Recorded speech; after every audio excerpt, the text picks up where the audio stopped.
তাসকিনকে নিয়ে আশাবাদী সবাই।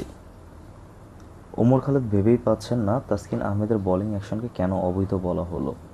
বিসিবির বোলিং অ্যাকশন রিভিউ কমিটির সাবেক সদস্য এই লেগ স্পিনার বলে দিলেন, খালি চোখে যা দেখেছি মনে হচ্ছে একদম পারফেক্ট, কোনো সমস্যা নেই।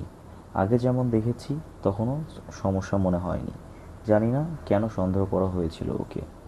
বাউন্সারের সমস্যা ছিল বলা হচ্ছে, আজ দেখলাম নির্মল, একেবারে সুন্দর, কোনো সমস্যা দেখছি না। মাঠে নামলেও কোনো সমস্যা থাকবে বলে মনে হয় না।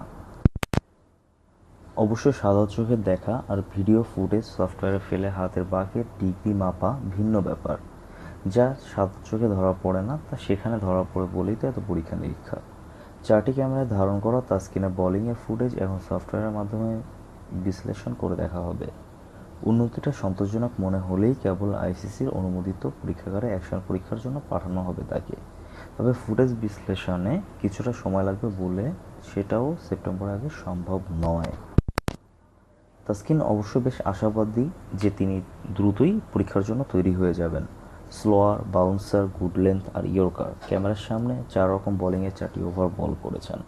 আশার কথা শোনালেন এরপরই, আমি অনেক আত্মবিশ্বাসী। অনেক অভিজ্ঞ লোকজন কাজ করছেন আমার সঙ্গে। তাদের মতামত ও আমার আত্মবিশ্বাস মিলে এখন পর্যন্ত আমি বেশ সন্তুষ্ট। শেষবার দেখে তারা বলেছিলেন অ্যাকশন অনেক উন্নতি হয়েছে। আজকের ভিডিওতে যদি আরও উন্নতি দেখেন তাহলে আমার আত্মবিশ্বাস আরও বাড়বে।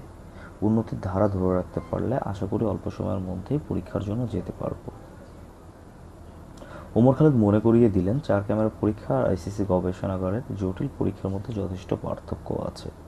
এখানে কিছু কারিগরি ব্যাপার আছে। আমরা 2D ক্যামেরায় দেখছি, ওখানে আইসিসি দেখবে 3D ক্যামেরায়। কাজেই শতভাগ সঠিক ধারণা করা যাবে না। তবে কতটুকু উন্নতি হয়েছে সেটা আমরা ধরতে পারবো।